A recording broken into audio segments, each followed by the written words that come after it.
जी नमस्कार। अमर उजाला संवाद में प्रदेश के ऊर्जावान मुख्यमंत्री माननीय योगी आदित्यनाथ जी का स्वागत करते हैं। हम राज्य के उद्योग जगत के प्रतिनिधियों का भी स्वागत करते हैं। कोरोना काल और आर्थिक चुनौतियों पर आयोजित इस वेबिनार का आयोजन अमर उजाला अपने सामाजिक सरोकारों के तहत कर रहा है। इससे राज्य सरकार और इंडस्ट्री से जुड़े लोगों के बीच सीधी बातचीत के लिए एक सार्थक मंच मिल सका है। कोरोना संकट से यूपी सरकार बेहद प्रभावी ढंग से निपट रही है। मुख्यमंत्री योगी आदित्यनाथ जी के हॉटस्पॉट मॉडल को देश भर में अपनाया गया है। कोटा में फंसे छात्रों व प्रवासी मजदूरों को उनके घर पहुंचाने और प्रभावित लोगों को राशन वितरण के लिए मुख्यमंत्री जी ने विशेष रूप से पहल की और अन्य राज्यों ने भी बाद में ऐसा ही किया। लॉकडाउन और उसके बाद प्रदेश की इंडस्ट्री को मुश्किलों का सामना करना पड़ रहा है। माननीय योगी जी ने यूपी में सर्वप्रथम पहल करते हुए लॉकडाउन के बाद इंडस्ट्री को वापस पटरी पर लाने के एफर्ट किए हैं, ताकि कोरोना संकट की वजह से अर्थव्यवस्था को हो रहे नुकसान को कम किया जा सके। अमर उजाला के आज के संवाद के लिए मुख्यमंत्री जी ने बेहद गंभीरता दिखाई है। जब मुख्यमंत्री जी से आज के संवाद के संदर्भ में हमने चर्चा की तो उन्होंने स्वयं इसकी जरूरत बताई और उद्योगपतियों से बातचीत के लिए तत्काल समय निर्धारित कराया। आज का संवाद कोरोना संकट से इंडस्ट्री के उभरने की दिशा में एक सार्थक पहल है। हमने यूपी के सभी प्रमुख इंडस्ट्रियल क्लस्टरों के प्रतिनिधियों को इस संवाद से जोड़ा है। आईआईए, एसोचैम व सीआईआई के प्रतिनिधियों को भी शामिल किया है, ताकि एक समग्रता के साथ पूरे प्रदेश से सुझाव आ सके। मुख्यमंत्री जी के संबोधन के बाद इंडस्ट्री के प्रतिनिधि अपने प्रश्न या सुझाव रख सकेंगे। अमरउजाला.com पर ऑनलाइन आए कुछ सवाल भी होंगे। मैं माननीय मुख्यमंत्री जी से विनम्र आग्रह करूंगा कि कोरोना संकट और आर्थिक चुनौतियों पर सर्वप्रथम अपने विचार रखें। माननीय मुख्यमंत्री जी। अमर उजाला के इस संवाद कार्यक्रम में मैं अमर उजाला के ग्रुप एडिटर और सभी संस्करणों के जितने भी एडिटर्स हैं उन सब का और प्रदेश के हमारे इंडस्ट्री से जुड़े हुए सभी उद्यमियों और उनके संगठनों के पदाधिकारियों का मैं हृदय से अभिनंदन करता हूं। मुझे प्रसन्नता है कि संकट के समय में भी मीडिया और इंडस्ट्री मिलकर के समाधान का एक रास्ता निकालने का प्रयास कर रहा है और सचमुच संवाद ही इस समस्या का समाधान भी हो सकता है। वैश्विक महामारी कोरोना, जब कोरोना के बारे में पहली बार अलर्ट जारी हुआ था तब कोई भी इसके बारे में संकट इतना भयावह हो सकता है इसके बारे में किसी ने भी अनुमान नहीं लगाया होगा। दूसरा, दुनिया के जितने भी स्वास्थ्य विशेषज्ञ हैं, भारत के बारे में उन्होंने जो आशंका व्यक्त की थी कि मिड जून में कोरोना भारत में चरम पर होगा, उस आशंका को भी भारत के यशस्वी नेतृत्व और आदरणीय प्रधानमंत्री नरेंद्र मोदी जी के नेतृत्व में दूरदर्शी और समयबद्ध ढंग से लिए गए फैसले के कारण निर्मूल साबित किया जा चुका है। लेकिन एक बात ये समझ में पिछले 3 महीनों की घटनाक्रम को देख करके हर व्यक्ति जान सकता है कि कोरोना एक वायरस है। अब तक न इसकी कोई दवा है न कोई वैक्सीन है। सावधानी और सतर्कता के साथ अपने अन्य कार्यक्रमों को संचालित करना और आर्थिक गतिविधियों को भी आगे बढ़ाना, ये आज की आवश्यकता है और उस आवश्यकता के मद्देनजर हम सबको आगे बढ़ना चाहिए। लॉकडाउन के 4 चरण की कार्रवाई सफलतापूर्वक आगे बढ़ने के बाद ये सच है कि अनलॉक की पहली कार्रवाई के साथ सभी आर्थिक गतिविधियां प्रारंभ हो चुकी हैं। इस दौरान व्यापक परिवर्तन भी देखने को मिले। खासतौर पर जो कामगार और श्रमिक का एक बड़ा वर्ग था वो अपने मूल स्थान की ओर वापस आया है और भारी संख्या ये थी, लगभग 1 करोड़ के आसपास की ये संख्या थी जो इधर से उधर हुई है। स्वाभाविक रूप से इसके कारण भी बहुत सारे समीकरण बदलने वाले हैं और उस परिप्रेक्ष्य में हम लोगों ने अपनी कार्रवाई भी प्रदेश के अंदर प्रारंभ की। मैं आभारी हूं प्रधानमंत्री मोदी जी का, जिन्होंने लॉकडाउन प्रारंभ होने के समय देश के अंदर गरीब कल्याण पैकेज की घोषणा की। गरीब कल्याणकारी पैकेज का परिणाम ये रहा कि हम लोगों को प्रदेश के अंदर श्रमिकों के लिए, किसानों के लिए, मजदूरों के लिए, महिलाओं के लिए, युवाओं के लिए और समाज के अलग अलग तबके के लोगों के लिए गरीब कल्याणकारी योजनाओं को लागू करने, उन्हें मुफ्त में खाद्यान्न उपलब्ध कराने, उन्हें शासन की विभिन्न योजनाओं से लाभान्वित कराने का अवसर मिला।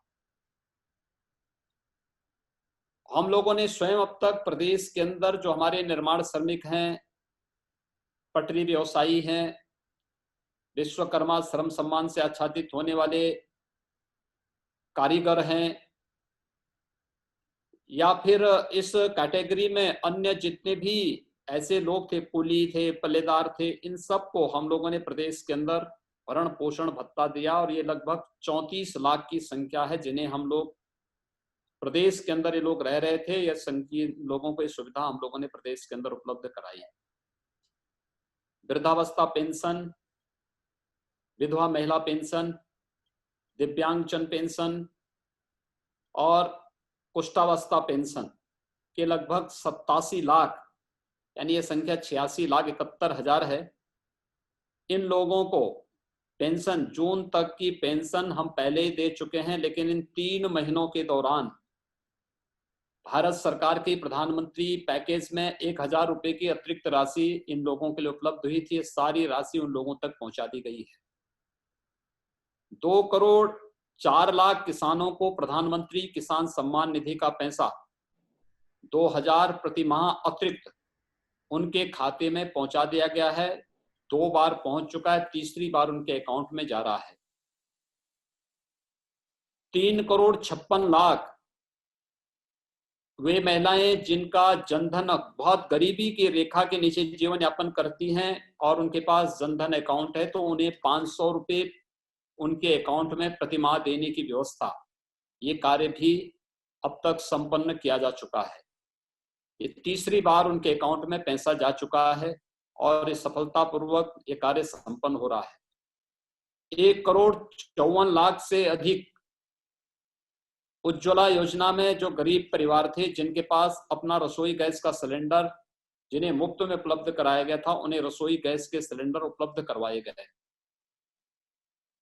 18 करोड़ लोगों को 5वीं बार हम लोगों ने सफलतापूर्वक खाद्यान्न वितरित किया है और 20 से हम 6ठी बार उन्हें खाद्यान्न वितरित करने जा रहे हैं, निःशुल्क वितरित करने जा रहे हैं।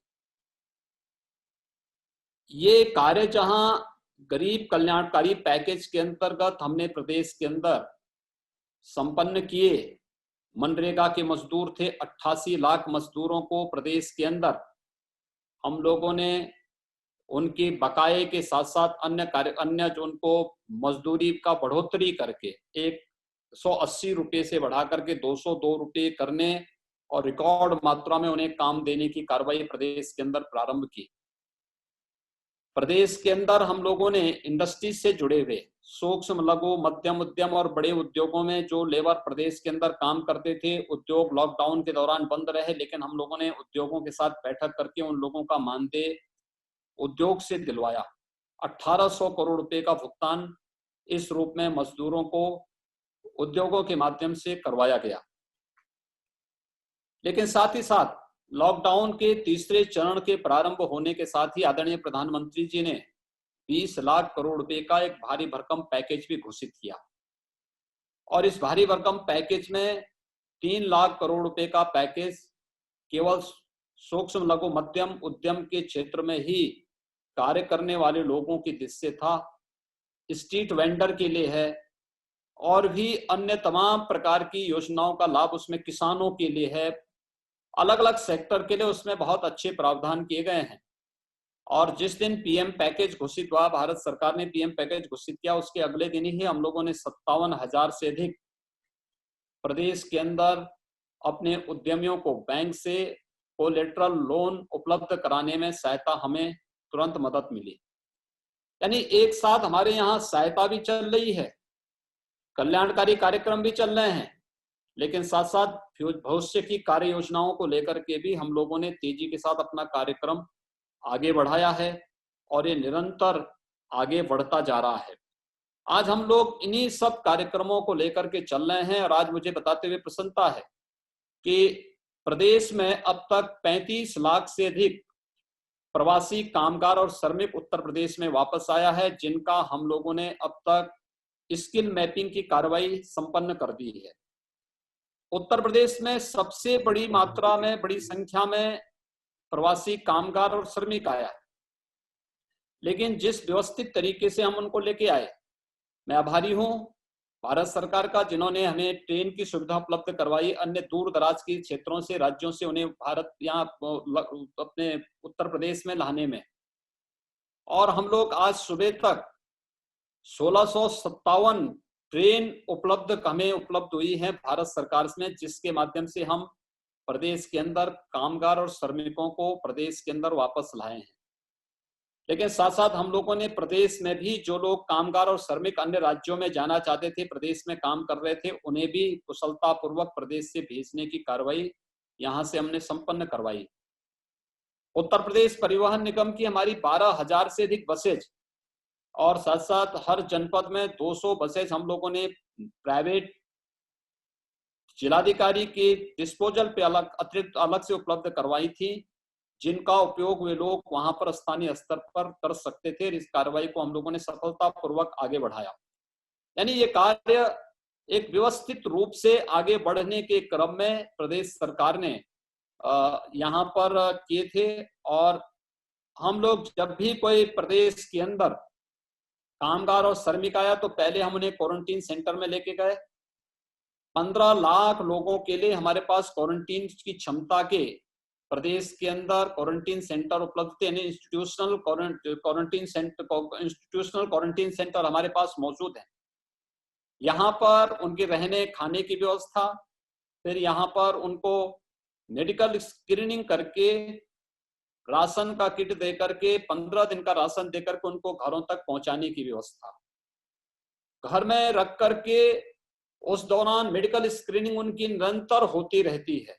और जिसमें भी जो भी सस्पेक्टेड होता है उन्हें तत्काल हम क्वारंटीन सेंटर में वापस लेके आते हैं, फिर उनका सैंपलिंग कराते हैं। सैंपलिंग करा करके अगर वह पॉजिटिव आ गया तो उन्हें कोविड हॉस्पिटल में उनके उपचार की व्यवस्था की जाती है। ये पूरी प्रक्रिया में सारा कार्य राज्य सरकार, केंद्र सरकार की मदद से उनको ये सारी सुविधाएं उपलब्ध कराने का कार्य कर रहा है। और इसको हम लोगों ने प्रदेश के अंदर बहुत अच्छे ढंग से आगे बढ़ाने का कार्य किया है। और ये निरंतर हमारी प्रक्रिया का एक हिस्सा बना, जिसके माध्यम से हम लोगों ने प्रदेश के अंदर क्वारंटीन सेंटर के दौरान ही हमने उनकी स्किल मैपिंग भी की कि जितने भी हमारे कामगार और श्रमिक आ रहे हैं, आखिर इनमें कितने स्किल हैं, कितने अनस्किल हैं। जो स्किल है इनके पास किस प्रकार का स्किल है, किस प्रकार का कार्य इन्हें दिया जा सकता है।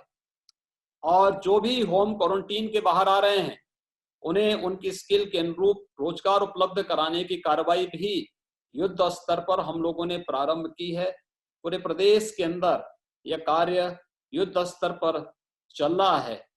और आज मुझे बताते हुए प्रसन्नता है कि हमारी सरकार ने, हमारी कैबिनेट ने आज प्रदेश में जो हम लोगों ने घोषणा की थी, कामगार एवं श्रमिक सेवायोजन और रोजगार आयोग का गठन, आज हम लोगों ने कैबिनेट से भी उसको अपनी मंजूरी दे दी है। इसके साथ ही प्रदेश के अंदर पहली बार सामाजिक और आर्थिक सुरक्षा की गारंटी देने वाला एक आयोग आज से फंक्शनल हो चुका है। और इसके फंक्शनल होने के साथ ही बड़े पैमाने पर रोजगार, सेवायोजन और उन्हें स्वतः रोजगार को उपलब्ध कराने की कार्रवाई के साथ हम यहाँ के निवासी या प्रवासी कामगार और श्रमिकों को सेवायोजन और रोजगार के साथ या स्वतः रोजगार के साथ जोड़ने के एक बड़े अभियान को अपने हाथ में लेने जा रहे हैं। कोरोना के खिलाफ देश की लड़ाई, मुझे लगता है कि अभी और आगे बढ़कर के सभी लोगों को उसमें सहयोग दिए जाने की आवश्यकता है। और मेरा ये मानना है कि ये लड़ाई एक दिन की नहीं है, लेकिन जब तक कोई इसका निश्चित सॉल्यूशन नहीं निकलता है, कोई ये चाहे वैक्सीन या दवा जब तक नहीं बनती है, तब तक हम लोगों को इस लड़ाई को लड़ने के लिए कहीं ना कहीं सावधानी के साथ साथ सतर्कता और जो भी 2 गज की दूरी आदि के नियम बनाए गए हैं, इसका पालन हमें हर हाल में करना ही होगा। महत्वपूर्ण ये है कि वह कोई भी सेक्टर हो, सावधानी और सतर्कता बहुत आवश्यक है। देखिए, थोड़ी सी असावधानी बड़े संक्रमण का कारण बन सकता है। देखिए, अब तक जितने भी वायरस आए उनके खिलाफ कम और बड़ी लड़ाई लड़ी जाती रही है, और कम और बड़ी लड़ाई लड़ने में चाहे वह डेंगू रहा हो, कालाजार हो, इंसेफ्लाइटिस हो, स्वाइन फ्लू हो, इतना संक्रमण नहीं था उनमें। आज भी डेंगू आता है, एक निश्चित समय के बाद फिर स्वतः अपना आप समाप्त हो जाता है।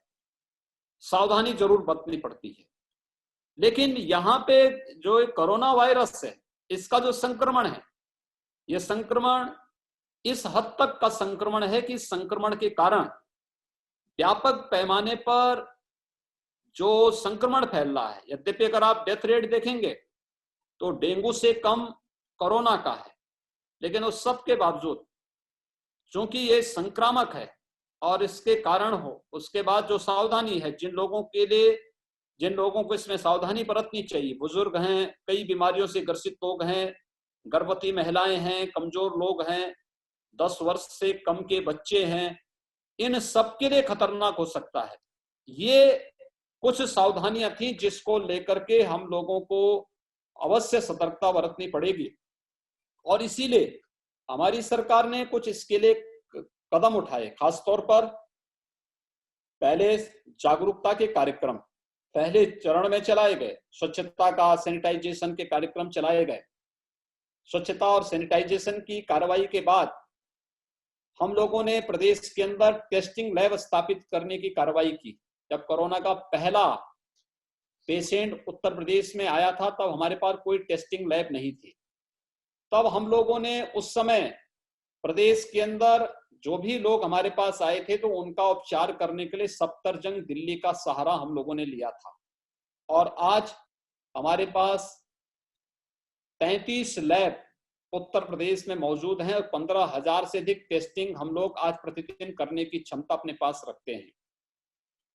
इसी प्रकार से जब हम लोग प्रदेश में पहली बार यहाँ उत्तर प्रदेश में कोरोना के पहला पॉजिटिव केस आया था, तब हमारे पास कोई भी आइसोलेशन का बेड नहीं था। यद्यपि आईसीयू थे, लेकिन हमने डेडिकेटेड कोविड हॉस्पिटल नहीं बनाया था।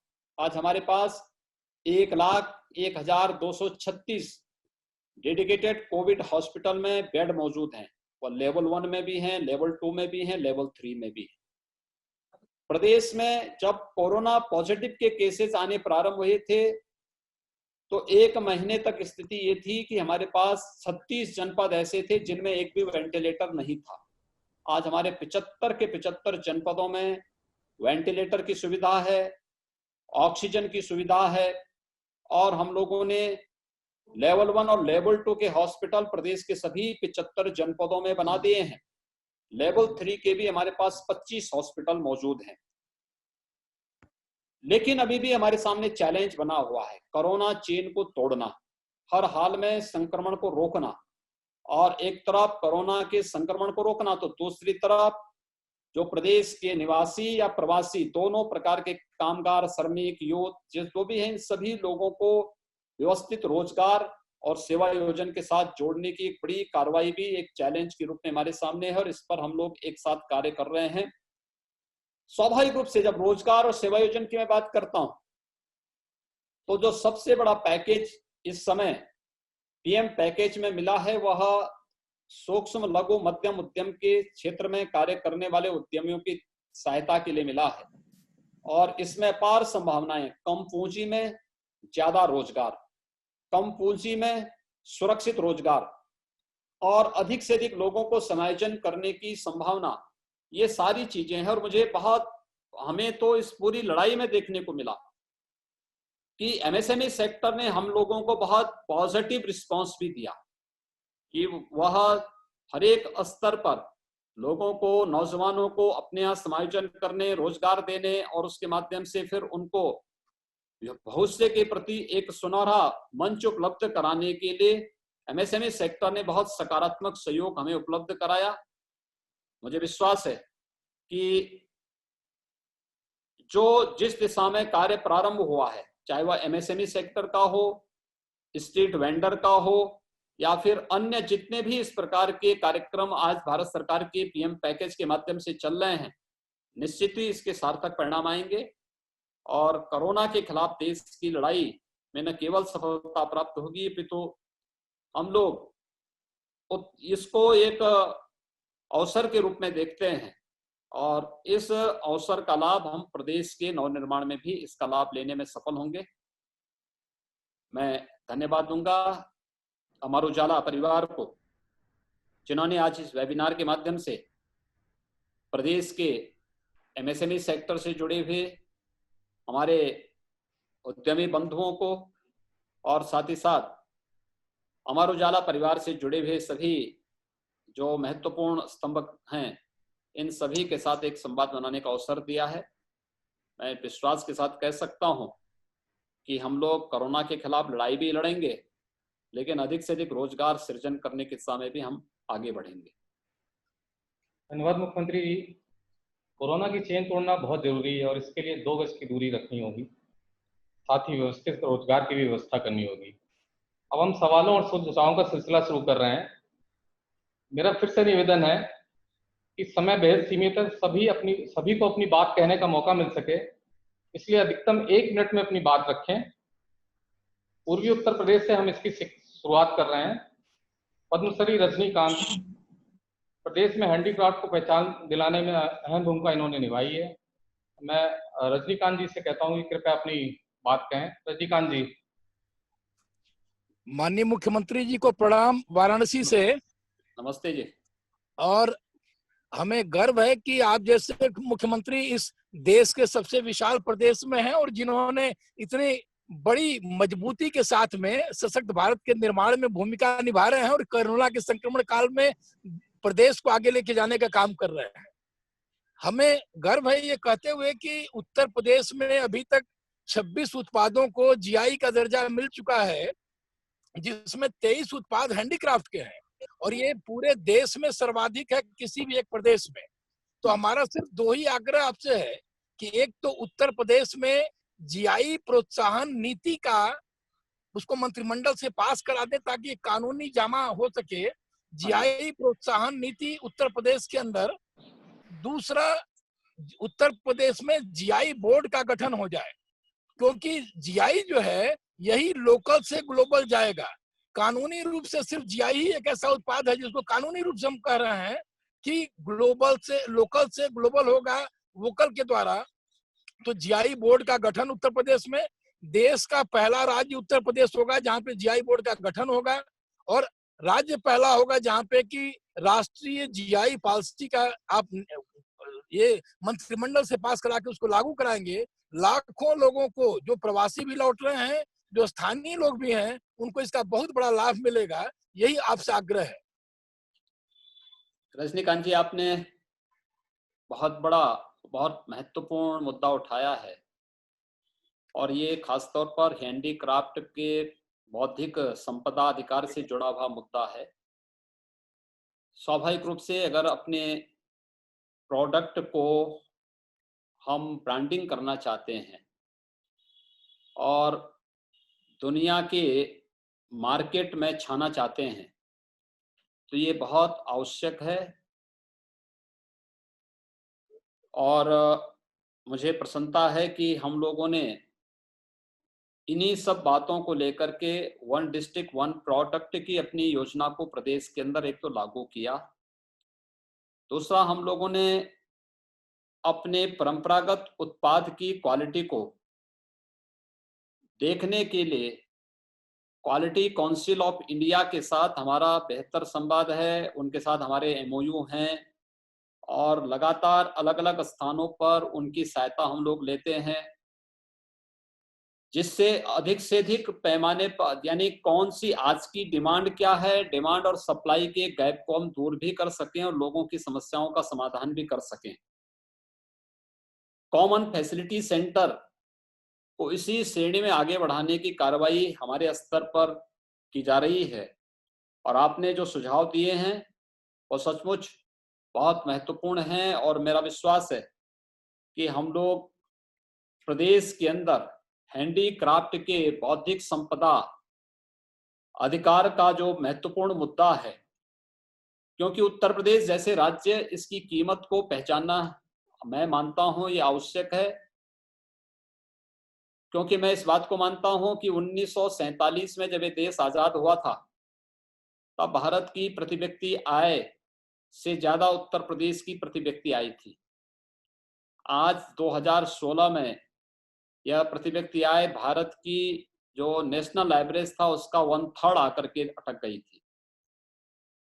पिछले 3 वर्ष के दौरान जो प्रयास किए गए हैं उसका परिणाम है कि आज हम लोग भारत की प्रति व्यक्ति आय के लगभग 60% तक पहुंच चुके हैं और हम आने वाले समय में, ये कोरोना संकट के कारण थोड़े बहुत हमारे सामने चैलेंज हैं, लेकिन मेरा मानना है कि आगामी 5 वर्ष के दौरान उत्तर प्रदेश की जो स्पीड है अगर ये बनी रहेगी तो हम नेशनल एवरेज के बराबर होंगे।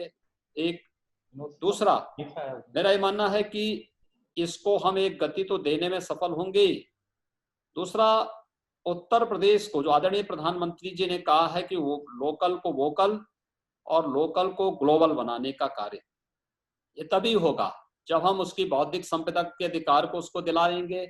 बौद्धिक संपदा का अधिकार दिलाने के साथ साथ हमें उसको क्वालिटी पर हमें फोकस करना पड़ेगा, उसकी मैपिंग, उसकी मार्केटिंग, उसकी ब्रांडिंग पर ध्यान देना पड़ेगा और प्रदेश सरकार इसके लिए पूरी प्रतिबद्धता के साथ कार्य कर रही है। आप जैसे सुधीजनों का सहयोग लेकर के और जहां पर भी आवश्यकता पड़ती है वहां पर हम इस कार्यक्रम को और मजबूती के साथ आगे बढ़ाने में हमें सफलता मिलेगी।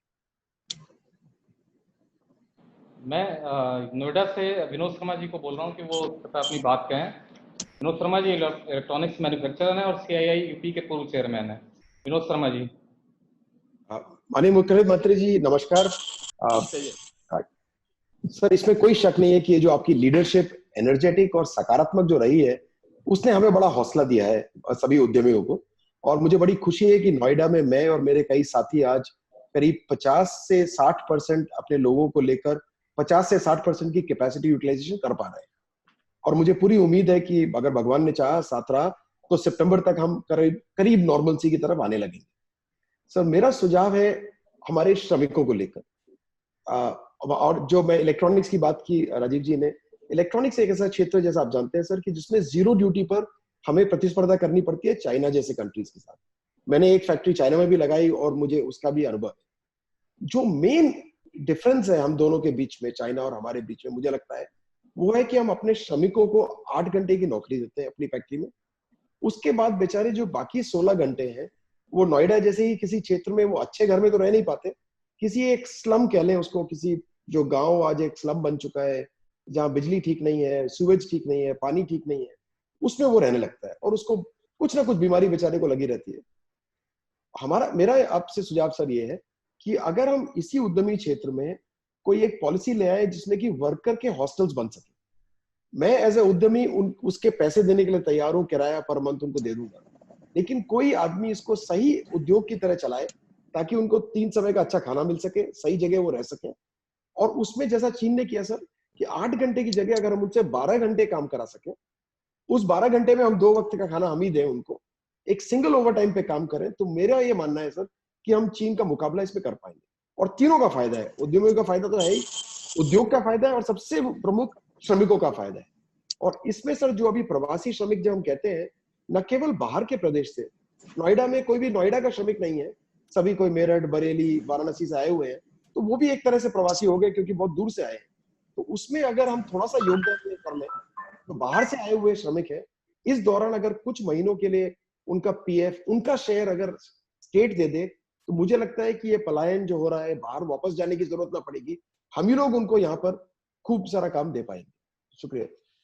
विनोद जी, आपने जो बहुत महत्वपूर्ण प्रश्न उठाया है, देखिए उसमें दो चीजें बहुत महत्वपूर्ण हैं। एक तो जो प्रवासी कामगार और श्रमिक है, जो हमारा उद्योग में काम करने वाला प्रवासी श्रमिक है, इसको लेकर के, दूसरा नोएडा और ग्रेटर नोएडा से जुड़ी हुई समस्या को लेकर के।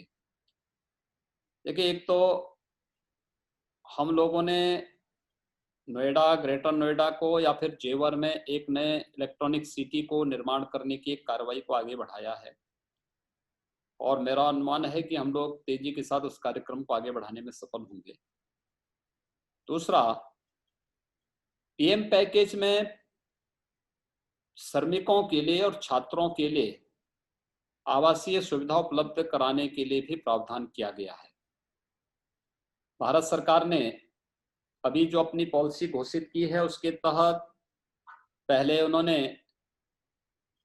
इनके लिए व्यवस्था दी थी, जिसमें कोई भी निकाय, यानी हमारी अर्बन बॉडीज हैं या डेवलपमेंट अथॉरिटी हैं, ये लोग अपनी नई जमीन पर उनके लिए हॉस्टल या डॉर्मेट्री या वन रूम जो है, एक वन रूम की फैसिलिटी बनाने की व्यवस्था देने के लिए प्रावधान किया गया था। तो हम लोगों ने इसको प्राइवेट डेवलपर को भी इसके बारे में अपना प्रस्ताव में शामिल करवाया है, और साथ साथ उद्योगों के अंदर भी बहुत सारे उद्योग हैं, उनका 25 एकड़ में उद्योग है, लेकिन उपयोग वह अपना 20 एकड़ का कर रहे हैं, 5 एकड़ उनके पास सरप्लस है। उसमें अगर वो अपने कर्मचारियों के लिए हॉस्टल बनाना चाहते हैं, तो हम लोगों ने डेवलपमेंट अथॉरिटी से कहा कि आप उसको एफएआर में छूट दीजिए।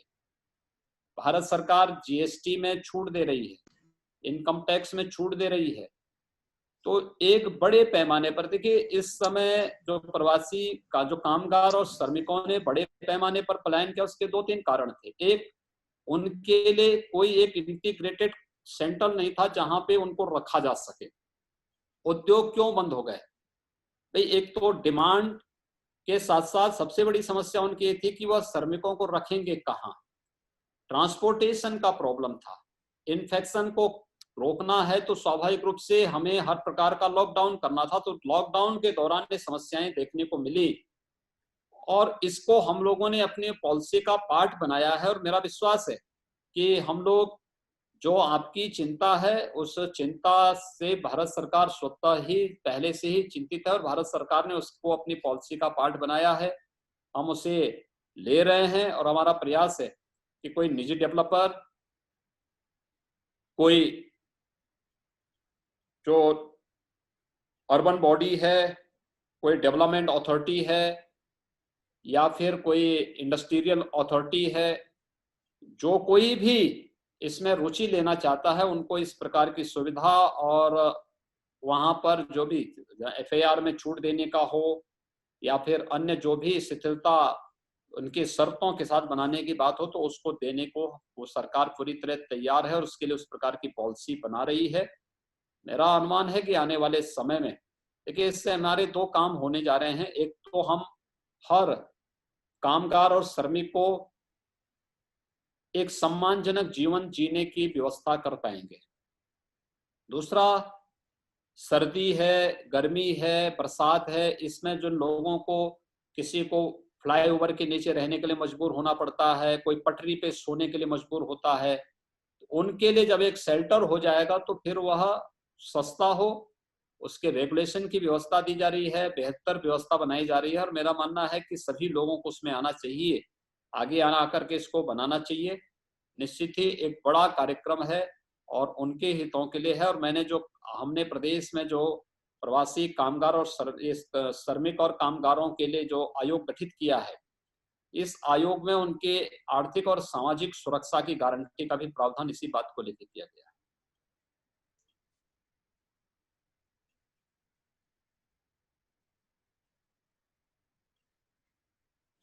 अमर उजाला, क्यों आवाज नहीं आ रही? सॉरी। वुडवर्क कार्विंग के लिए पूरी दुनिया में सहारनपुर मशहूर है। वहां से IIA सहारनपुर चैप्टर के अध्यक्ष और वुडवर्क कारोबारी रविंद्र मिगलानी जी हैं। मैं रविंद्र मिगलानी जी से कहूंगा कि वे अपनी बात कहें। माननीय मुख्यमंत्री जी को मेरा सादर प्रणाम। मेरी आवाज आ रही है? हाँ हाँ, आपकी आवाज आ रही है। सर, मैं सहारनपुर से हूँ और इंडियन इंडस्ट्री एसोसिएशन का चैप्टर चेयरमैन हूँ और सहारनपुर में वुडन हैंडीक्राफ्ट बिजनेस से बिलोंग करता हूँ और यहाँ पर एक Saharanpur handicraft development centre company का डायरेक्टर भी हूँ। आवश्यकता आविष्कार की जननी है, ये सुना था, आज ये देखा हुआ महसूस हो रहा है। और हम लोग ये देख रहे हैं कि लखनऊ पहले किसी मंत्री जी से मिलने के लिए लखनऊ जाना पड़ता था तो 2 दिन ट्रेन में लगते थे आने जाने में और 1 दिन पूरा लगता था, लेकिन आज हम टेक्नोलॉजी के माध्यम से आपसे डायरेक्ट वार्ता कर पा रहे हैं, ये बहुत सौभाग्य की बात है। और सबसे पहले मैं आपका आभारी हूँ कि आपने हमें सीधे वार्ता करने का मौका दिया। बहुत बहुत धन्यवाद आपका। और अमर उजाला टीम को भी मैं धन्यवाद करता हूँ जिन्होंने आज इस प्रोग्राम को ऑर्गेनाइज किया। मैं मेनली आपके 3 बिंदु पर मैंने मुख्य आपका ध्यान आकर्षित करना चाहूंगा। मेरी रिक्वेस्ट है सर, बिजली विभाग के जो बिल जनरेट हुए हैं उसमें आपने इसमें 2 अप्रैल को एक घोषणा की थी कि लॉकडाउन की पीरियड की अवधि में इसका फिक्स चार्जेस नहीं लगेगा, लेकिन मुझे खेद के साथ कहना पड़ रहा है कि उन्होंने वेव ऑफ ना करके डेफरमेंट 2 महीने के लिए स्थगित कर दिया। जो अब करंट बिल आ रहे हैं उसके अंदर दोबारा से वो बिजली के फिक्स चार्जेस लगाकर भेज रहे हैं। मेरी रिक्वेस्ट है कि जब लॉकडाउन में 2 महीने फैक्ट्रियां बंद रही और बिल्कुल बिजली का कोई एक यूनिट भी कंज्यूम नहीं हुआ, एसेंशियल आइटम को छोड़कर मोस्टली फैक्ट्रियां बंद रही, तो उस समय फिक्स चार्जेस नहीं लेने चाहिए, क्योंकि वो उद्यमी पहले से ही उनको और कई लायबिलिटी जैसे बिजनेस बंद होने की वजह से उनके ऊपर बैंक इंटरेस्ट पड़ रहा है, लेबर की सैलरी देनी पड़ रही है, तो कम से कम जब यूनिट कंज्यूम नहीं हुए तो ऐसे में प्लीज फिक्स चार्जेस ना लिए जाएं। और हमें अभी पेपर से जानकारी मिली है कि पहले जैसे पावर जनरेशन प्लांट से उनको कुछ यूपी गवर्नमेंट को भी कुछ रिलीफ जल्दी खत्म करिए प्लीज। रिलीफ मिला, तो बस वो अगर रिलीफ पास ऑन कंज्यूमर को पास ऑन कर दें तो बड़ी मेहरबानी होगी। कुछ ऐसा स्पष्ट निर्देश ऑर्डर दिए करेंगी तो विभाग इशू कर सके ताकि ये तुरंत लागू हो सके। मेरा एक पहला पॉइंट तो फिक्स चार्जेस को लेकर था। ठीक है मिगलानी जी। दूसरा मेरा एक 2 पॉइंट हो रहे हैं सर, छोटे छोटे। एक बैंक इंटरेस्ट के लिए जो बैंक से जो लोन उठाया हुआ है उस समय बिजनेस बिल्कुल पूरी ट्रांजेक्शन बंद रही है, तो प्लीज वो पैसा स्टक हो गया, उसका यूटिलाइज नहीं हो पाया, तो इसलिए वो इंटरेस्ट भी अगर वेव ऑफ हो सके तो बहुत अच्छी बात है, नहीं तो रेट ऑफ इंटरेस्ट कम हो जाए। क्योंकि अगर उस पैसे को हम लोग कहीं कमर्शियल प्रोपर्टी में लगाते हैं तो रेंट वहां से मिल नहीं रहा, लेकिन बैंक का इंटरेस्ट चल रहा है। तीसरा मेरा मेनली सर, हमारा वुड एंड हैंडीक्राफ्ट का बिजनेस जो है ना यहाँ पर सहारनपुर में, सबसे पहले तो मैं आपको धन्यवाद करूंगा कि एक CFC के लिए आपने, मिगलानी जी प्लीज जल्दी खत्म करिए सर। 1 मिनट, CFC के लिए आपने सैंक्शन किया और एक इंस्टॉलमेंट आई भी है, उसके लिए आपका बहुत बहुत धन्यवाद। जल्दी फ्लोर लेवल पे काम शुरू होने जा रहा है हमारा सर। उसमें सहारनपुर में जो वुड एंड हैंडीक्राफ्ट है ये 250 साल पुराना ट्रेड इंडस्ट्री है और 1000 करोड़ का यहाँ से साल का एक्सपोर्ट होता है। लगभग 1.5 से 2 लाख लोग यहाँ पे जुड़े हुए हैं इस इंडस्ट्री से। और इसमें मेन प्रॉब्लम यह है कि इंडस्ट्री सारा यूरोप और US से एक्सपोर्ट होता है, वहां पर डिस्टर्ब होने की वजह से मार्केट पूरी कोई कंफर्टेबल नहीं है। मार्केट 80-90% ऑर्डर कैंसिल हो चुके हैं और लोग बड़े वरीड हैं कि इसका फ्यूचर क्या होगा। मेरी रिक्वेस्ट है कि उसमें थोड़ा सा जो गरीब मजदूर लोग हैं उनको जीवन निर्वाह भत्ता के तौर पे अगर 3-4 हजार रुपए महीना अगर आप आने वाले 8-9 महीने तक अगर सरकार दे देगी तो लोग जुड़े रहेंगे। एक जो बहुत बड़ी संख्या में जो बेरोजगारी फैलने का खतरा डर है वो थोड़ा संभल जाएगा। और जो एंटरप्रेन्योर उद्यमी है, रानी जी आपने इतने सवाल रख दिए, कैसे उनके सवाल मिले? सर मैं तो बस ये 3 पॉइंट रखे थे, उसमें मैं उसके साथ सुझाव ये दे रहा हूँ। जल्दी आपने कहा जल्दी बड़े हम लोग आगे बढ़े, समय बहुत तेजी से जा रहा है। आपने जो बात कही है, देखिए सहारनपुर अपने हैंडीक्राफ्ट कला के लिए विख्यात है और आज तो हम वेबिनार के साथ संवाद बना रहे हैं। मुझे लगता है कि बहुत शीघ्र कोरोना संकट दूर होते ही मुझे लगता है कुछ समय के बाद हम लोगों को एयर कनेक्टिविटी का आनंद लेने का भी अवसर प्राप्त होगा। और हम लोगों ने सरसवा एयरपोर्ट को वहां पर कार्य की अपनी मंजूरी दे दी है। सारी औपचारिकताओं को आगे बढ़ा करके उस कार्य को हम आगे बढ़ा रहे हैं। इंडस्ट्री के फिक्स चार्ज को लेकर के हम लोगों ने उसको अभी तो डिफर किया है, आगे हम उस पर चर्चा कर रहे हैं और हमारा पूरा प्रयास होगा कि इंडस्ट्रीज को लाभ देने की दिशा में क्या कदम उठाए जा सकते हैं, इस पर अवश्य सरकार विचार करेगी। देखिए, बहुत संभावनाएं हैं और उत्तर प्रदेश में तो हम लोगों ने वन डिस्ट्रिक्ट वन प्रोडक्ट की दृष्टि से जब हर जनपद की एक एक प्रोडक्ट को हम लोगों ने चयन किया, तो सहारनपुर को हमने हैंडीक्राफ्ट के उसमें ही उसका चयन किया था। और मुझे प्रसन्नता है कि आप लोग खूब मेहनत कर रहे हैं, आगे बढ़ रहे हैं। सरकार भरपूर सहयोग करने को तैयार है, किसी भी प्रकार की कोई समस्या नहीं आने दी जाएगी। ये थोड़ा अप डाउन होता रहता है, इससे जिंदगी नहीं बदला करती है। हमें धैर्य के साथ आगे बढ़ना पड़ेगा, मजबूती के साथ आगे बढ़ना पड़ेगा, नए मार्केट तलाशने पड़ेंगे और एक्सपोर्ट की संभावनाओं को जैसे ही मिलेगा सरकार उसमें भरपूर प्रोत्साहन देने को तैयार है।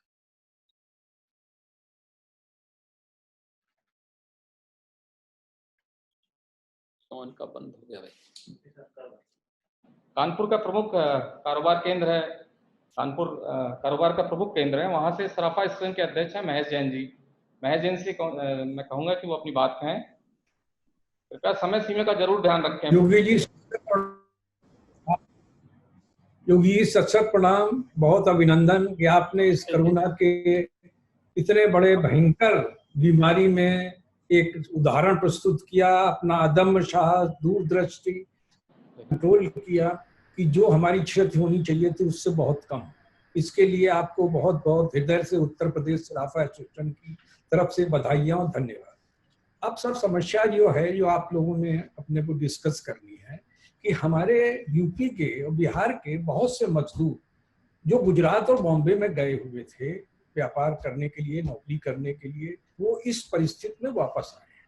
अब हमारी ड्यूटी ये बनती है कि पर्टिकुलरली उत्तर प्रदेश में जो गुजरात से, महाराष्ट्र से जो कारीगर आए हैं, पर्टिकुलरली जो हमारी ज्वेलरी, चांदी और सोने की ज्वेलरी बनाने में एक्सपर्ट थे, वो वापस हो गए।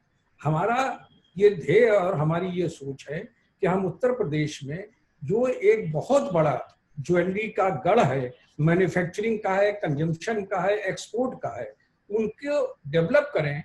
और जो माइग्रेंट लेबर हमारे यहाँ वापस आ गए हैं करीब 3 लाख 4 लाख, बनाएं कि वो यहाँ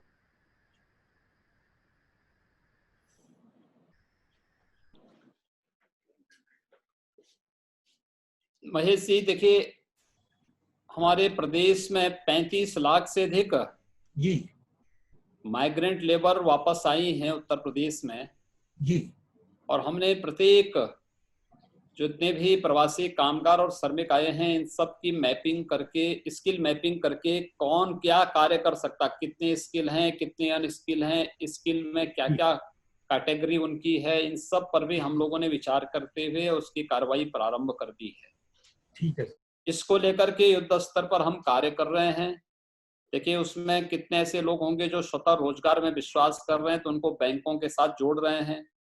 बहुत सारे लोग ऐसे हैं जिन लोगों को कार्य की आवश्यकता है, तो उन्हें कहाँ पे वो कार्य कर सकते हैं।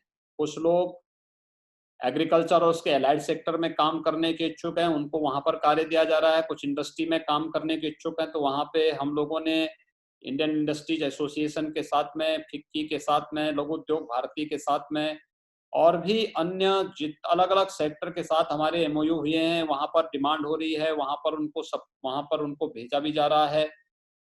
तो कार्य की भी कमी नहीं है और आज के दिन पर कामगार की भी कमी नहीं है।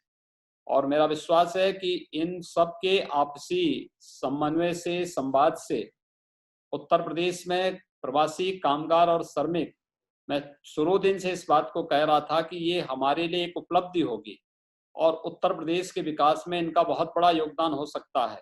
हम वह कार्य यहाँ पर आसानी से करने जा रहे हैं और वह कार्य हमारा युद्ध स्तर पर चल भी रहा है। मेरठ के स्पोर्ट्स इंडस्ट्री से राकेश महाजन जी हैं। राकेश महाजन जी मीडियम ब्रांड के ओनर हैं। मैं राकेश महाजन से आग्रह करूंगा कि वो अपनी बात कहें। राकेश महाजन जी।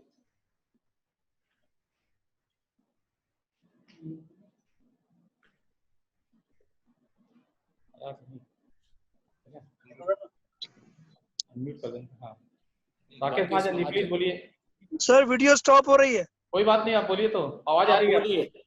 अच्छा अच्छा ठीक है सर, बहुत बहुत धन्यवाद, आपने हमें इनवाइट करा, योगी जी के समक्ष रखा हमें, हम योगी जी का बहुत बहुत स्वागत करते हैं। हमारी इंडस्ट्री का सर आपने अनाउंसमेंट किया था 1 डिस्ट्रिक्ट 1 स्पोर्ट्स, डिस्ट्रिक्ट में स्पोर्ट्स गुड्स का, वो अभी तक नहीं हुआ सर।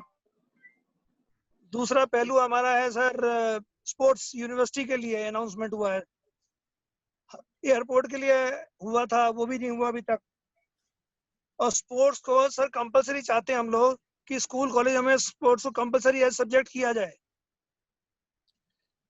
देखिए, हम लोगों ने 1 डिस्ट्रिक्ट 1 प्रोडक्ट का अपना कार्यक्रम प्रदेश में प्रारंभ किया है जी। और राकेश जी 1 डिस्ट्रिक्ट 1 प्रोडक्ट के कारण जी उत्तर प्रदेश के अंदर उत्तर प्रदेश का एक्सपोर्ट 18-19 में 1,16,000 करोड़ रुपए का हुआ था। ये देश के अंदर रिकॉर्ड है। दूसरा,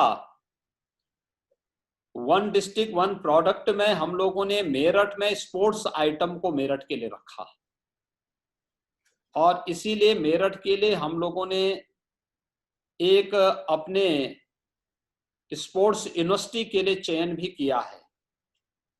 जमीन की मांग मेरठ से की जा रही है कि जमीन उपलब्ध कराएं मेरठ, तो हम इस कार्रवाई को आगे बढ़ाएंगे। अभी तक कोई ठोस प्रस्ताव आया नहीं है, क्योंकि इधर पिछले 3 महीने से तो पूरा प्रशासन केवल कोरोना के खिलाफ लड़ाई में और लोगों जरूरतमंदों की सहायता में पूरी ताकत लगाया हुआ है। मेरा अनुमान है कि स्पोर्ट्स आइटम के लिए जो ख्याति मेरठ की है, मैं वहां के सभी उद्यमियों को इसके लिए हृदय से बधाई देता हूं, उनका अभिनंदन करता हूं और मेरा विश्वास है कि मेरठ निश्चित ही इस दिशा में तेजी से आगे बढ़ेगा और स्पोर्ट्स यूनिवर्सिटी आने के बाद इन संभावनाओं को एक नई ऊंचाइयों तक पहुंचाने में मदद मिलेगी। धन्यवाद। आईआईए के चेयरमैन पंकज कुमार जी हैं हमारे साथ। पंकज जी से आग्रह है कि 30 सेकंड में बिल्कुल अपनी बात कहिए, तेजी से, बहुत समय बहुत जा रहा है तेजी से, समय सीमा सीमित करनी पड़ रही है मुझे। प्लीज पंकज जी बोलिए। माननीय मुख्यमंत्री जी को मेरा प्रणाम। नमस्ते जी। सर, सभी लोगों ने बताया कि आपकी सरकार जब से इस राज्य में आई, उत्तर प्रदेश में आई है, लगातार आप अविस्मरणीय कार्य कर रहे हैं। सभी चुनौतियों का सामना करते हुए अभूतपूर्व और प्रत्याशित निर्णय आपने किए हैं। कोविड के समय में भी आपने ऐसे निर्णय लिए हैं जिससे कि उत्तर प्रदेश का नाम सिर्फ देश में नहीं पूरे विश्व में जाना जाने लगा है। सर, इसके लिए मैं आपका बहुत बहुत साधुवाद कहता हूँ और आपको बहुत प्रणाम करता हूँ। आपका कुशल नेतृत्व से हम लोग इंडस्ट्री वाले बहुत लाभान्वित हुए हैं। मेरा सिर्फ ये कहना है सर, जैसा आपने अपने उद्बोधन में बताया कि संभावनाएं बहुत है, बाहर से विदेशों से भी कुछ यूनिट्स यहाँ आने के लिए तत्पर हैं और हम उसकी तरफ आशा से देख रहे हैं कि कब वो आए। शुरुआत हो चुकी है। आगरा के अंदर जो जूते वाली फैक्ट्री आने की जो संभावना बढ़ी है, तो हम ये सोचते हैं कि MSME, micro small and medium enterprises, जो हमारे प्रदेश की एक जानी मानी अब क्षेत्र बन गया है और आपने उसको वो नाम दिलाया है, तो इसमें सिर्फ प्रदेश में एक चीज की हम आवश्यकता समझते हैं, ease of doing business. Sir, माननीय प्रधानमंत्री जी ने भी इसके ऊपर काफी एडवोकेसी की है और आपकी तरफ से भी इसके ऊपर लगातार कार्य किया जा रहा है, लेकिन प्रभावी ढंग से उसका आज भी संचालन नहीं हो पा रहा। ऊंचे स्तर पर तो, अपर लेवल पे तो ये काम अच्छी तरह से हो रहा है, लेकिन लोअर स्तर पर इसमें हमें बहुत कार्य करने की आवश्यकता है। मेरा सुझाव है सर कि इसकी लगातार मॉनिटरिंग हो और मॉनिटरिंग के साथ साथ इनकी एक ऐसी व्यवस्था बने जिसमें कि आप भी महीने में एक बार हम सब उद्यमी संगठनों के साथ 1 घंटे के लिए सिर्फ इस बारे में हमसे अब फीडबैक ले सकें, तो आपको जमीनी हकीकत के बारे में पता लगता रहेगा। क्योंकि सर, जो बाहर से लोग आ रहे हैं उन लोगों को बहुत परेशानियां का सामना करना पड़ता है और स्थानीय लोग भी जो नए उद्यम लगाना चाहते हैं, तो वो उनको एक परेशानी महसूस होती है ईज ऑफ डूइंग बिजनेस को लेकर। दूसरा सर, मेरा ये है कि क्योंकि इस समय आप जानती हैं कि हमारा जो लिक्विडिटी है क्रंच, उसकी वजह से हमें दिक्कतें आ रही हैं। सिर्फ मैं 2 शब्द उसके बारे में कहना चाहूंगा। एक तो हमारा पेमेंट जो पीएसयूज में और सरकारी संस्थाओं में अटका हुआ है, लगभग 250 से 300 यूनिट अगर जो उन लोगों को वो पैसा मिलता है तो उन्हें किसी भी हेल्प की जरूरत नहीं होगी, वो अपने उस पैसे से ही अपनी इंडस्ट्री को चला सकते हैं।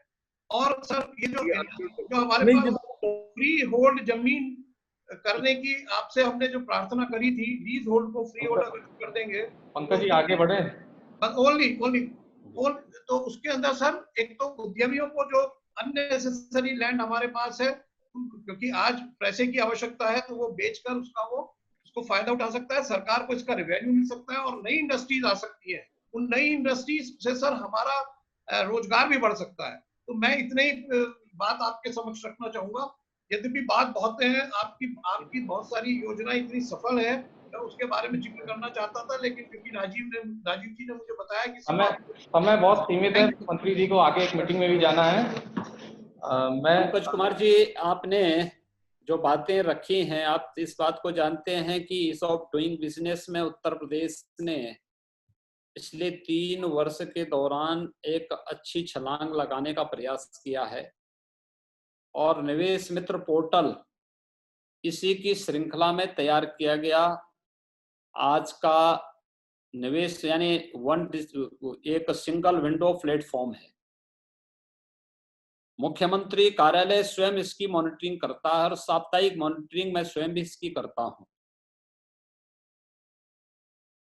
इसमें किसी भी उद्यमी को कहीं कोई समस्या नहीं होनी चाहिए। एक दूसरा, हम लोगों ने अब उद्योग बंधु के स्थान पर इन्वेस्ट यूपी के नाम पर एक नई संस्था को, प्रभावी संस्था का गठन किया है।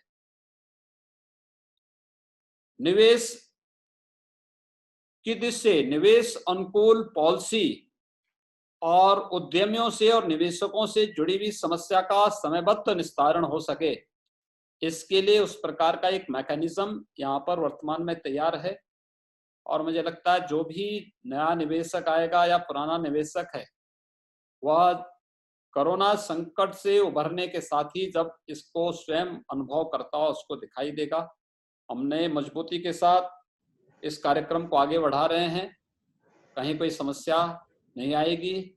अधिक से अधिक निवेश आज की आवश्यकता है, लेकिन साथ साथ हम लोगों को अधिक से अधिक लोगों को रोजगार भी देना है।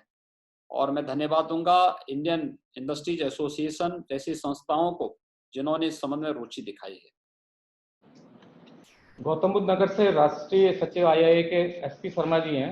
मैं SP शर्मा जी से कहूंगा कि अपनी बात कहें। इसके बाद केवल 2 सवाल और होंगे उसके। जी बहुत जल्दी करूंगा सर। नमस्कार, धन्यवाद। अमर उजाला और माननीय मुख्यमंत्री योगी जी को मेरा सादर प्रणाम।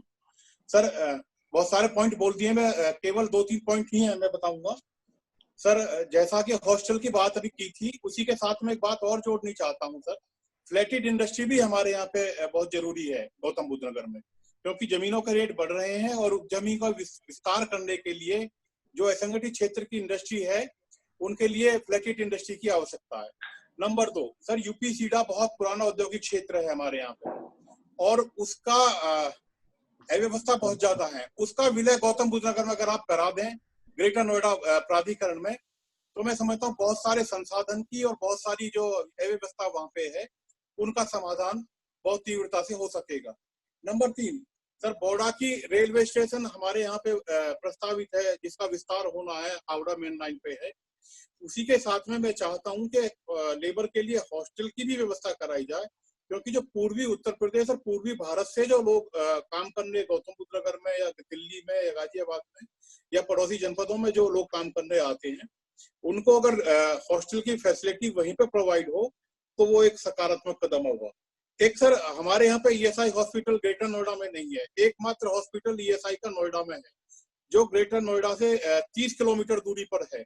और अगर कोई आकस्मिक दुर्घटना होती है तो उसमें पहुंचने में 1 घंटे का समय लगता है और वो भी अपनी क्षमता से अधिक बाहर पे चल रहा है। एक ESI हॉस्पिटल की तत्काल आवश्यकता ग्रेटर नोएडा में है।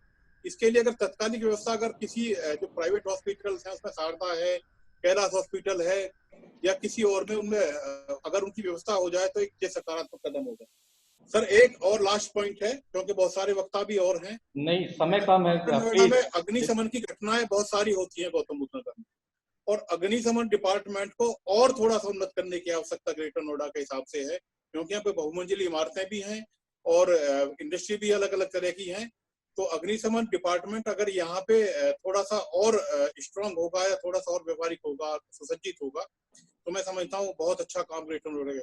सर एक चीज के लिए मैं आपको धन्यवाद भी करना चाहता हूँ, आपने कमिश्नरी व्यवस्था ग्रेटर नोएडा में लागू की, उससे निसंदेह कानून व्यवस्था में बहुत सुधार हुआ, उसके लिए आपको धन्यवाद। और एक सर साइबर थाने की बहुत आवश्यकता हमारे यहाँ पे है, क्योंकि यहाँ पे बहुत डिजिटल लेन देन होता है, उसमें बहुत सारे फोर्जरी के केस भी होते हैं। उसमें अगर साइबर थाना जो ऐसा पुराना एसएसपी ऑफिस है उसमें स्पेस है, उसमें अगर साइबर थाना खोल दिया जाए तो मैं समझता हूँ पूरे गौतम बुद्ध नगर को उसका लाभ मिलेगा। धन्यवाद सर, बहुत बहुत धन्यवाद आपका। जी धन्यवाद जी। मैं आपको बताना चाहता हूं कि हम लोगों ने प्रदेश में 2 साइबर थाने अभी खोले हैं, उसमें से एक लखनऊ में है और एक गौतम बुद्ध नगर में ही है।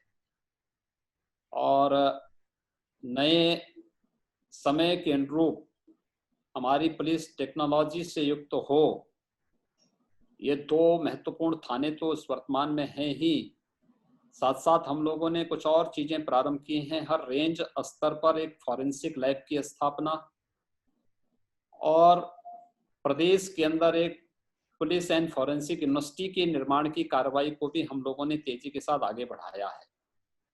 ये सारे कार्य पुलिस के आधुनिकीकरण और समय के अनुरूप हम जनता की सुरक्षा और हर प्रकार के अपराधों को प्रभावी नियंत्रण करने के लिए हम लोगों ने ये कदम उठाए हैं। मैं इस बात को मानता हूं कि अभी तो हम लोगों ने ये कदम उठाए हैं प्रारंभिक तौर पर। इसके अलावा हम लोगों ने हर थाना क्षेत्र में, हर पुलिस अधीक्षक के स्तर पर, रेंज स्तर पर, जोन स्तर पर और स्टेट स्तर पर भी हम लोगों ने एक व्यवस्था दी है, और वो व्यवस्था है कि वह एक साइबर सेल गठित किया है, जहां पर साइबर क्राइम से जुड़े हुए हर अपराध का समाधान करने का एक मार्ग निकाला जा सके और उस पर प्रभावी अंकुश करने की कार्रवाई भी की जा सके। ये कार्रवाई हम लोगों ने की है। औराडी जो आपका गौतम बुद्ध नगर का है, एक महत्वपूर्ण स्थल है। यहाँ पर eastern and western dedicated freight corridor का मिलन स्थल भी है। लॉजिस्टिक पार्क वहां पर बनाने की एक बड़ी कार्रवाई को हम लोगों ने आगे बढ़ाई है, और मेरा ये मानना है कि इससे एक बहुत बड़े हब के रूप में ये क्षेत्र उभरेगा। और मैंने जो पहले कहा कि कामगार और श्रमिकों के लिए हम लोग एक बहुत बड़े कार्यक्रम को आगे बढ़ा रहे हैं, खासतौर पर उनके व्यवस्थित सामाजिक और आर्थिक सुरक्षा की दृष्टि से, चाहे वह उनके हॉस्टल का मामला हो, चाहे वह उनके सुरक्षा के लिए बीमा की कवरेज के मामले हो, इन सभी को सरकार बनाने के लिए पूरी प्रतिबद्ध है।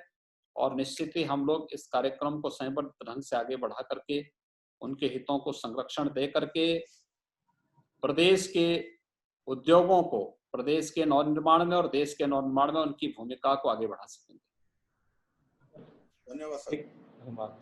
मैं एक साथ 2-3 सवाल करवा दे रहा हूँ, फिर मुख्यमंत्री जी उनके जवाब दे देंगे, उसके बाद समापन कर देंगे क्योंकि बहुत लंबा टाइम हो गया है। मैं मुरादाबाद हैंडीक्राफ्ट एसोसिएशन के जनरल सेक्रेटरी अवधेश अग्रवाल जी से बोलता हूँ कि जल्दी से 30 सेकंड में वो अपनी बात कहें। अवधेश अग्रवाल जी। अवधेश जी की आवाज नहीं आ रही। नमस्कार मुख्यमंत्री जी, नमस्कार। नमस्ते जी। और मेरा सौभाग्य है कि मैं चौथी दफा आपके सामने प्रस्तुत हो रहा हूँ। मुरादाबाद के विषय में आपको पूर्ण ज्ञान है, मुझसे ज्यादा ज्ञान आपको है, इसलिए मैं बहुत ज्यादा बात नहीं कहूंगा। हम वचनबद्ध हैं इस बात के लिए सरकार के साथ कि हम अपने कारोबार को 3 साल में इस कोरोना काल में भी मुरादाबाद से दुगना करेंगे और दुगने श्रमिकों को काम देंगे। इसलिए हम वचनबद्ध हैं और सरकार के साथ है पूर्णतः। लेकिन कुछ चीजें हैं जिसकी ओर मैं आपका ध्यान आकर्षित कराना चाहूंगा मुख्यमंत्री जी, कि मुरादाबाद में आज तक कोई भी इंडस्ट्रियल एरिया नहीं है जिसकी मांग हम काफी समय से कर रहे हैं। अगर हमें इंडस्ट्रियल एरिया मिल जाए तो हम आर्टिजन्स को, मैन्युफैक्चरर्स को, निर्यातकों को एक ही प्लेटफॉर्म पर ले जाएंगे, एक ही स्थान पर उनको एनओसी मिल जाएगी। और आप जैसा जानते हैं कि हमारे जो कारीगर हैं, आर्टिजन्स हैं, वो शहर में घरों घरों में अंदर काम करते हैं, जिससे पोल्यूशन और टीबी की बीमारी बहुत ज्यादा उन लोगों के अंदर है, उससे भी मुक्ति मिल जाएगी। मेरा सुझाव है यूपीएसआईडीसी नोडल एजेंसी है, लोकल एडमिनिस्ट्रेशन व नगर निगम से बात करके इंडस्ट्रियल एरिया के लिए वो भूमि का अधिग्रहण करके आपको कोई चीज प्रस्तुत कर सकते हैं। या मात्र एक SEZ है जो कस्टम बाउंडिंग है और केवल निर्यात के लिए है, और उसको भी आज तक विकसित नहीं हो पाया है। ना वहां पर फायर स्टेशन है, ना वहां सड़कें हैं। और मैं ये चाहूंगा कि इस कोरोना काल में विशेष ध्यान चाहूंगा मुख्यमंत्री जी आपका, कि वहां पर खोल दिया जाए, उसको ओपन कर दिया जाए, पेनल्टी जो है खत्म कर दी जाए और उनको ओपन करके कहा जाए कि आप अपना निर्माण करिए, पिछली कोई पेनल्टी नहीं लगेगी। 2 साल का एक टाइम फ्रेमिंग दे दिया जाए कि जिसको प्लाट बेचना है निर्यातक को प्लाट बेचे, निर्यातक लेके उसको बनाए। और इससे मैं वादा करता हूं आपसे कि 3 साल के अंदर हम 100% दुगना काम करके और दुगने कर्मचारियों को कार्य देकर दिखाएंगे। हम इसके लिए वचनबद्ध हैं। हम यश और मुरादाबाद हैंडीक्राफ्ट एक्सपोर्ट एसोसिएशन मिलकर निर्यात को। धन्यवाद अग्रवाल जी। आपको बहुत बहुत धन्यवाद। यूपीएसआईडीसी का पहले से ही औद्योगिक क्षेत्र मुरादाबाद में स्थित है और इसके अलावा हमारी सरकार ने अभी एक नई पॉलिसी तय की है निजी औद्योगिक पार्क के लिए भी।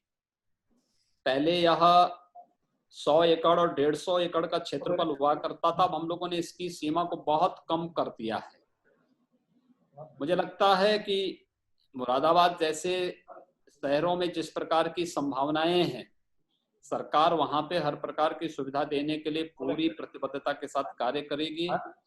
और मैं धन्यवाद दूंगा कि कोरोना संकट के दौरान भी आप लोगों ने जिस विश्वास के साथ काम किया है, चाहे वह एक्सपोर्ट के लिए, चाहे वह रोजगार देने के लिए, अभिनंदनीय है। मैं आप जैसे उन सभी उद्यमियों का जिन्होंने रुचि लेकर के इस संकट काल के दौरान भी पूरे धैर्य के साथ कार्य किया है और विकास में अपनी रुचि दिखाई है, और सचमुच बहुत अभिनंदनीय है। एक महत्वपूर्ण सेक्टर छूट रहा है। रेडाई से रमनदीप सिंह जी हैं।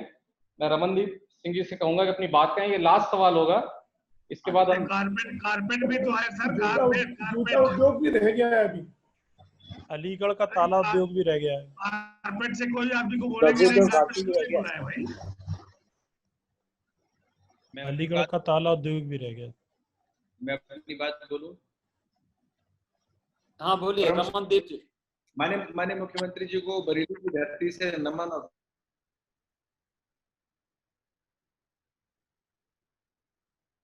रमनदीप जी बोलिए, आप बात करिए अपनी। क्या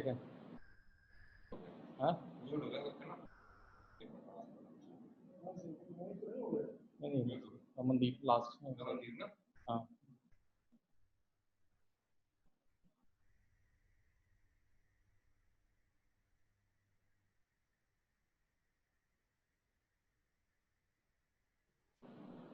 हमारे मुख्यमंत्री जी को पुनः नमन बरेली से। महाराज, जैसे कि इस वैश्विक महामारी के चलते सभी उद्योगों को आघात लगा है, रियल एस्टेट भी उससे अछूता नहीं है और बहुत ही घोर मंदी के उसमें है। मंदी से निकालने के लिए महाराज सिर्फ मांग का सृजन करना सबसे महत्वपूर्ण होगा, बजाय हम और चीजों की आपसे अनुरोध करें, हम मांग के सृजन के हेतु ही सबसे ज्यादा अपनी बात रखेंगे। महाराज जी, जैसे आपको पता है छोटे मकानों की ही आवश्यकता उत्तर प्रदेश में सबसे ज्यादा है, परंतु लंबे समय से अफोर्डेबल हाउसिंग की नीति हमारे आवास विभाग से जारी नहीं हो पाई है। उसमें प्रधानमंत्री जो हमको आवास योजना के तहत जो घटक में CLSS मिलता है, जिसको अभी 1 वर्ष के लिए जिसकी समय वृद्धि भी करी गई है, 60 वर्ग मीटर के मकानों की बहुत आवश्यकता है। अगर अफोर्डेबल की नीति जारी हो जाएगी, समस्त शहरों से आपके आशीर्वाद से लोग काम करने के लिए आगे आएंगे, मांग बढ़ेगी और उस मांग से सारी चीजें दूर हो जाएंगी। तो जैसा कि मैं महाराज बरेली से हूँ, जल्दी दूसरी बात कहता हूँ, बरेली में 20 वर्ष से एक फैक्ट्री, रबर फैक्ट्री की फतेहगंज तहसील में बंद पड़ी है, जिसका भू उपयोग भी औद्योगिक है और वो सरकार की भूमि है, लीज पे केवल रबर फैक्ट्री को दी गई थी। अगर वो फैक्ट्री नहीं चलाते हैं तो सरकार की भूमि 20 वर्ष से वो निष्प्रयोज्य पड़ी हुई है। उस पर अगर आपका औद्योगिक विभाग थोड़ा सा ध्यान देके एक औद्योगिक पार्क बनवा देगा, पूरे बरेली मंडल को उससे बहुत ऊर्जा रोजगार मिलेगी और समस्त लेबर जो स्थानीय है और प्रवासी उसको भी काम मिलेगा। प्रणाम महाराज। रमनदीप जी, आवास विभाग ने अफोर्डेबल हाउसिंग की स्कीम को अपनी मंजूरी दे दी है और मैं चाहूँगा कि रियल एस्टेट के कारोबारियों को उस दिशा में आगे आना चाहिए। बहुत अच्छा पैसा हम उसमें दे रहे हैं। दूसरा, अभी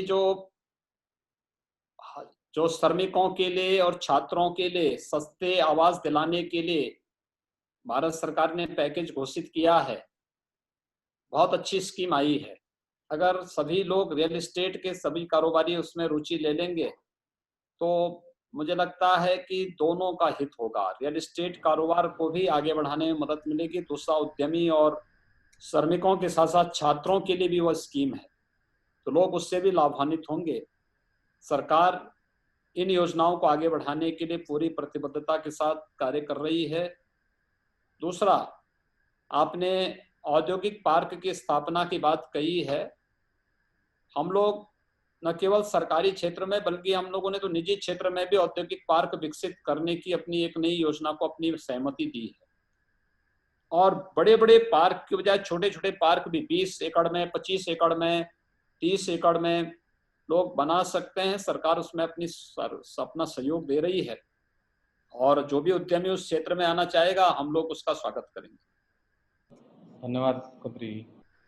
सोशल साइट पे करीब 1000 के आसपास सवाल आ रहे हैं। इनमें से एक सवाल प्रमुख है कि लॉकडाउन खुलने से जो संक्रमण बढ़ेगा उसके नियंत्रण के लिए क्या रणनीति बनाई गई है। सोशल साइट से ये सवाल है मुख्यमंत्री जी, मैं चाहूंगा इसका जवाब। देखिए, बहुत महत्वपूर्ण सवाल है और मैं जो सवाल करने वाले महानुभाव हैं मैं उनको धन्यवाद दूंगा कि उन्होंने बहुत जेन्युइन सवाल किया है। देखिए, संक्रमण को बचाना पड़ेगा, हर एक स्तर पर कोरोना संक्रमण की चेन को तोड़ना पड़ेगा और यह आवश्यक है कि घर के बाहर हम तभी निकलें जब आवश्यक हो, लेकिन घर के बाहर निकलें तो फेस कवर या मास्क जरूर लगाएं। दूसरा, ज्यादा लोग एक जगह इकट्ठे न हो, मास गैदरिंग से हम लोग बचें। तीसरा, सावधानी और सतर्कता कोरोना का सबसे बड़ा उपचार हो सकता है। मुझे लगता है कि इसके बारे में सरकार ने अपनी गाइडलाइन पहले से जारी की है कि बुजुर्ग हैं, कई बीमारियों से ग्रसित रोगी हैं, कमजोर लोग हैं, गर्भवती महिलाएं हैं, बच्चे हैं, आवश्यक नहीं तो घर के बाहर न निकलें, क्योंकि ये 5 जो कैटेगरी है अगर यह संक्रमित होती है और तो बड़ा जो है बाद में दिक्कत होती है। दूसरा, बीमारी होना बुराई नहीं, पाप नहीं, लेकिन बुराई को छुपाना पाप है, बुराई को छुपाना गलत है। इसलिए मैं सबसे अनुरोध करूंगा कि कहीं भी कोई संक्रमित व्यक्ति है वह बीमारी को छुपाए ना, बल्कि बता दें।